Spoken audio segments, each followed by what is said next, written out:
حضور سورت احزاب کی آیت 73 میں اللہ تعالیٰ فرماتا ہے، ترجمہ تفسیر صغیر، ہم نے کامل امانت یعنی شریعت کو آسمانوں اور زمین اور پہاڑوں کے سامنے پیش کیا تھا، لیکن اس کے اٹھانے سے انہوں نے انکار کر دیا اور اس سے ڈر گئے، لیکن انسان نے اس کو اٹھا لیا، وہ یقیناً بہت ظلم کرنے والا اور عواقب سے بے پرواہ تھا۔ حضور میرا سوال یہ ہے کہ یہ سب چیزیں تو ایسی ہیں کہ جن کو عقل اور ادراک نہیں، لیکن ان کے سامنے امانت کو پیش کرنے سے کیا مراد ہے؟ حضور اس کی وضاحت فرمائیں، جزاک اللہ احسن جزا۔ اول تو اس ترجمے میں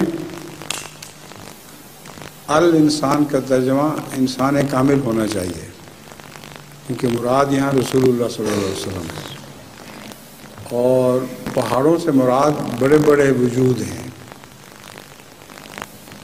حضرت موسیٰ بھی تو پہاڑ پر چڑھے تھے اور پہاڑ کی طرح ان کا بھی ایک وجود تھا، مگر جو بار امانت رسول اللہ صلی اللہ علیہ وسلم نے اٹھانا تھا وہ اس سے پہلے کوئی نہیں اٹھا سکا۔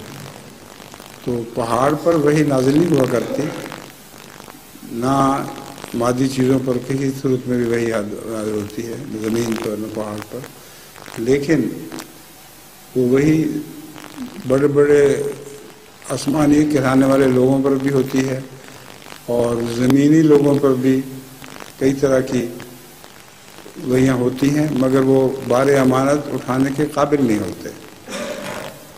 اہل زمین پر بھی اللہ تعالیٰ کی طرف سے وحی کا سلسلہ جاری ہے، مگر اہل زمین بار امانت نہیں اٹھا سکتے۔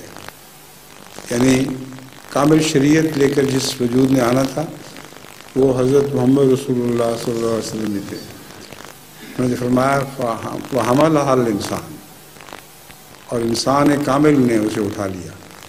إِنَّهُ كَانَ ظَلُومًا جَهُولًا، اس لیے کہ اس معاملے میں وہ اپنے نفس پر بہت ظلم کرنے والا تھا۔ جتنا ظلم رسول اللہ صلی اللہ علیہ وسلم نے اپنے نفس پر کیا ہے، جتنے رحیم تھے سب کے لیے، اتنے ہی اپنے نفس کو سختی میں ڈالتے تھے اور بے انتہا سختی کی اپنی جان پر کہ جس کا تصور بھی انسان نہیں بن سکتا۔ اور جہولہ سے مراد ہے عواقب سے بے خبر، جو کچھ بھی ہو جائے وہ ہوتا رہے، مگر اس بار امانت کو میں نے ادا کر کے چھوڑنا ہے۔ انقض ظہرک قرآن کریم میں آتا ہے، ایسا یہ بار تھا کہ اس نے تیری کمر توڑ دی تھی، اللہ نے تجھے توفیق بخشی۔ تو یہ مراد ہے بار امانت سے۔ جزاک اللہ۔ اب رشید صاحب کو موقع دے دیں، بیچارے بہت بے چین ہیں۔